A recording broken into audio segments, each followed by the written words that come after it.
Audrey Washington with Channel 2. What is your relationship like now with Governor Kemp? It's Before great. you have criticized him, do you feel it's differently great. now? No, we work together. We've always worked together very well. And earlier today, we saw 2 GBI agents arrive here at Grady Memorial Hospital. We're told they were here to question that one victim who was airlifted to Grady Memorial earlier in the day. I just want to show you the scene here in downtown Atlanta. There are about 100 protesters here. They're holding signs that read things like "Ice Out," "Justice for Renee Nicole Good." Now I'm with a family friend, Jamaica Bell. You just told me that you found his body.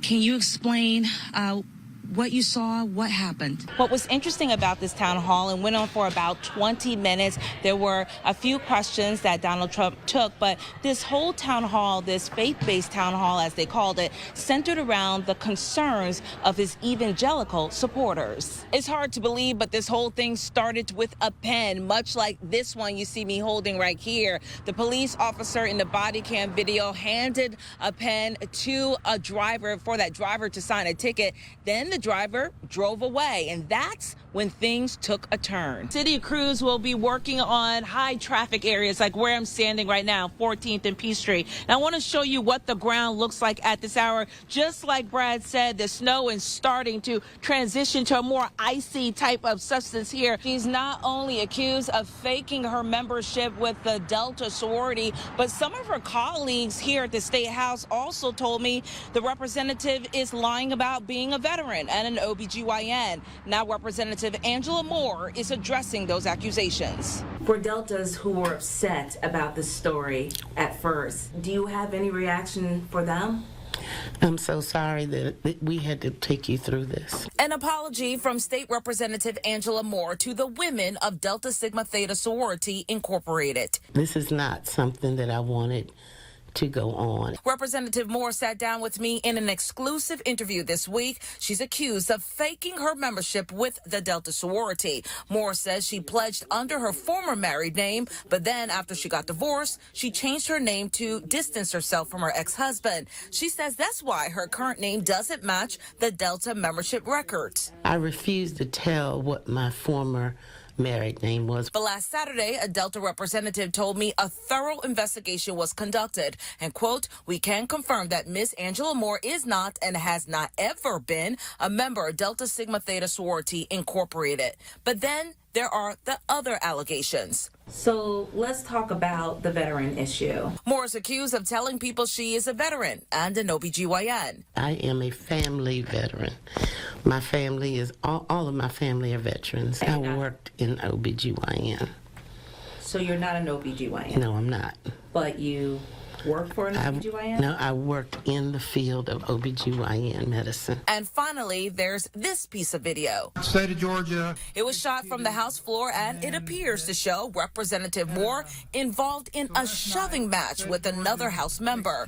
Moore told me that member hit her ankle. I jumped, screamed, and I took my arm and pushed her back. Do you believe any of these allegations in any way hinder you serving the people of District 91? Absolutely not. Whether I'm a Greek or whether I'm a physician or whether I'm military has anything to do with me coming here to the Georgia State Capitol and conducting the people's business. Now, Representative Moore told me she has no plans to step down. She also said that she is committed to proving that she is in fact a Delta, even though the sorority disputes that claim. And we are here in downtown Atlanta. Audrey Washington, Channel 2 Action News. I said power to the people. The sounds echo through downtown Atlanta. Here inside Hurt Park was the final of many protests in both Metro Atlanta and across the nation on Tuesday. But as long as we keep protesting, we're showing that we're still here and we're still going to keep fighting for what is right. I just want to show you the scene here in downtown Atlanta. There are about 100 protesters here. They're holding signs that read things like "Ice Out," "Justice for Renee Nicole Good." I think that for us to get our power back, we just have to organize and make sure that we're standing together. It's called the Free America Walkout protest, where people, mostly college students, walked out of class and off of work in response to the Trump administration and immigration policies. And that we're still being chased, that our families are being separated, and that we're having to live in constant fear. News Chopper 2 flew over the other protests at Kennesaw State University, Georgia Tech, Emory University, and UGA. But not everyone supported the movement. These ICE officers have a tough job, and when they're demonized all day, it makes it really hard to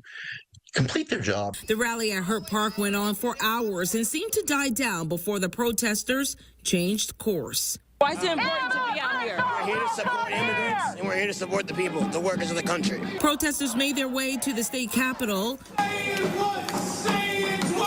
and through much of downtown. Not another endless war! Before returning to Hurt Park, that is where they encouraged people to continue their fight. We say... And police shut down some nearby streets as protesters peacefully demonstrated through the streets here. I'm told by some of the protesters tonight that they plan to hold yet another rally in the coming weeks. And right now, we are live here in downtown Atlanta. I'm Audrey Washington, WSB Tonight. First, this is the former Woodstock police officer right here. His name is Grant Matthew Shaw. He used to work right here inside the Woodstock Police Department. Now, last week I told you a grand jury indicted him for involuntary manslaughter. Now 2 people are coming forward talking about what they describe as a terrifying encounter with Shaw. This is police body and dash cam videos from December 2022. The people in the SUV say they were rushing to a Woodstock emergency animal hospital because their dog was coughing up blood. The driver says when he saw the flashing blue lights behind his vehicle, he motioned for the officer to follow him to the hospital where he could safely pull over. It's when the driver stopped and the officer got out that things got heated. Look closely. The video shows the officer with his weapon drawn and pointed at the driver. Turn off the car! Step out with your hands up! According to this Woodstock police report, the officer making the traffic stop was Grant Matthew Shaw, the same officer who shot and killed Emmanuel Millard the following year. Turn off the car right now! In the case report of the previous incident with the couple, Officer Shaw states he pulled his pistol and, quote, keeping it at a low ready with the muzzle toward the ground. Pulled his gun. No other officers pulled their guns. The couple inside the SUV asked that not to identify them because they fear retaliation living in a small town. I was shocked and scared, nervous. The driver says when asked, he told now former Officer Shaw that he had a drink hours before the stop but was not drunk. Still, Shaw arrested the driver and charged him with DUI. That case is still pending. But fast forward to a little more than a year later, and Officer Shaw shot Emmanuel Millard after a traffic stop and subsequent police pursuit. On Thursday, a grand jury indicted Shaw for involuntary manslaughter. Shaw turned himself in this week. The couple from the December 2022 traffic stop say they were not surprised. And we just had that gut feeling, you know, it has to be that guy. He's just so gun happy. Now, I reached out to the Woodstock Police Department about comment on this. They told me they do not comment on pending litigation, but I also reached out to the Cobb County DA's office because that's where that shooting happened. I got a text message from a spokesperson. That spokesperson said in part, quote, we can't comment on a pending case. Every defendant is entitled to due process and to ensure fairness and impartiality. And that is the very latest. We are live here in Woodstock, right outside the Woodstock Police Department in Cherokee County. Audrey Washington, Channel 2 Action News. And of course, that is a major concern for people right here in our state and across the nation tonight. Right now, I'm live here in front of Emory University Hospital in DeKalb County. This is where so many receive health care, but it's what that health care may soon cost that has people wondering if they can even afford to get sick. It's critical that we have coverage. Teresa Acosta says she has no choice. She has to make sure her son gets the life-saving medication he needs to fight his type 1 diabetes. He cannot go without insulin. If he didn't have insulin, he would die in a matter of a week. But now the cost to save her son is in the balance. This weekend, Senate Republicans and a handful of Democrats approved a bill that would reopen the federal government. But the deal only guarantees a December vote on health care tax credits, not an extension for Affordable Care Act tax credits. With the tax credits going away, it's going to go up to $750 $650 to $800.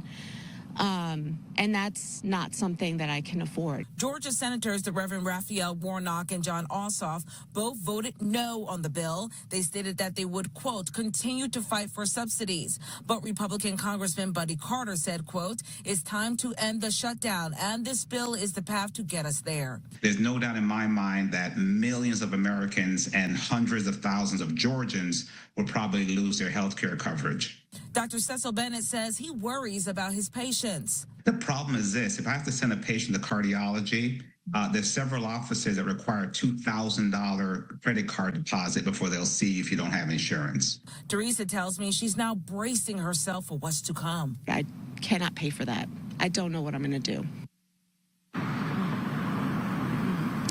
And while the deal only included a promise to vote on the ACA, those tax credits are still set to expire by the end of the year. And we are live here in DeKalb County tonight. I'm Audrey Washington, Channel 2 Action News. It's hard to believe, but this whole thing started with a pen, much like this one you see me holding right here. The police officer in the body cam video handed a pen to a driver for that driver to sign a ticket. Then the driver drove away, and that's when things took a turn. Everything's recorded, okay? It appeared to be a simple traffic stop for speeding. Signature on both X's. On this one here. No. But then things quickly escalated after the driver, Corian Bray, signed the citation and drove away with a Greenville police officer's ballpoint pen. Give me my pen back. In the video, you hear the officer demand Bray return his pen. Instead, Bray held the pen out of the window as he pulled away. He stole my pen. Next, the officer, along with a Meriwether County Sheriff's deputy, followed Bray to his home. Hey, come here. And threatened to arrest him if he didn't turn over the pen. Give me my pen. Then you're going to jail. Come here. I don't have your pen. Look here, I'm going to tase you. The officer tased Bray. Watch out, I tase him. The deputy wrestled the 30-year-old to the ground in an attempt to arrest him. To the ground. I can't feel my leg, bro. Bray says the scuffle left him with a broken leg and 2 charges, obstruction and theft by taking. I think it was trying to show authority. I think that's what it's all about. Thursday, I spoke exclusively with Corian Bray as he showed me his injuries. It was broken in 2 places. If he had complied, none of this would have happened. Greenville Police Chief Wayne Frazier says his officer followed protocol. Verbal, hands-on, less lethal, lethal. And he followed protocol. Do you think the police officer should have tased him? Well, I can't answer that because I wasn't there. I emailed and called the Meriwether County Sheriff. He said he was out of the office and therefore unavailable to comment on the case. Still, Bray believes both the officer and the deputy took things way too far over a pen. Just because you have a badge don't mean it's right. Bray told me he is still experiencing some pain in his leg. His attorney said he next plans to file a lawsuit. And we are here in Meriwether County. Audrey Washington, Channel 2 Action News. A report about cancer-causing chemicals found in synthetic braiding hair is sending shockwaves through the beauty industry. But now, some health professionals believe these products that are targeted to Black women and girls specifically are a form of environmental racism. You can dress it up or down because of the curls. By now, we've all seen them. The flashy beauty supply ads usually displayed in Black neighborhoods that promote braiding hair products. But recently, some of those products were tested, and the results are disturbing. Not knowing if I may be a candidate of cancer in the future or now, I don't know. A Consumer Reports study found cancer-causing chemicals in all 10 brands of braiding hair tested. 3 had the chemical benzene. Benzene is mostly linked to leukemias. Chemist and Emory University professor of environmental health, Carmen Marcet, explained how the chemical disrupts the body. And it's this chemical that can go in and bind to your DNA and lead to mutations. And so it's that what could go on to form a cancer. We reached out to all 10 companies whose products were tested. Only 2 responded. Both companies stated their products are safe and questioned the testing methods. But Dr. Marcet says benzene doesn't need to be ingested in order to be harmful. It's near your face, so that's in your breathing zone. In 2024, I first spoke with Dr. Marcet after the FDA proposed a ban on certain chemical hair straighteners that were found to cause cancer. Those products mostly marketed and used by Black women and girls. So I had to ask, is the placement of these products in majority Black communities a form of environmental racism? I think it plays a big part. I mean, it's really a history of these types of products being marketed to Black women. It's the pollutant, it's the toxin. Professor Dr. Tara Taylor with Morehouse College. I would definitely say that racism is at the core with regards to when any time a particular group is disproportionately impacted. This is, in my mind, a public health emergency. Dermatologist Dr. Aaliyah Brown has treated patients who developed serious scalp and hand rashes from synthetic braids. She says the rashes combined with the new cancer risk should sound health alarms nationwide. Unfortunately, there also are some biases that exist with healthcare and people of color and disparities. Hairstylist Dion James tells me she developed health issues after decades of braiding and inhaling fumes from synthetic hair. I have suffered from benign tumors, so now I'm starting to think that maybe it may correlate to the hair. Is this braiding hair poisoning Black women? Of course it is. Abayomi Jones is a physician and an attorney. She's done research on harmful hair care products in the Black community. These manufacturers and producers, they understand what is in these products, but the consumer doesn't understand. So it's a blatant pulling the wool over our eyes. Now, most of the synthetic hair used for braiding is bought in bulk from overseas, where regulations are different. Health experts said it's best for the consumer to purchase organic hair made with banana fibers.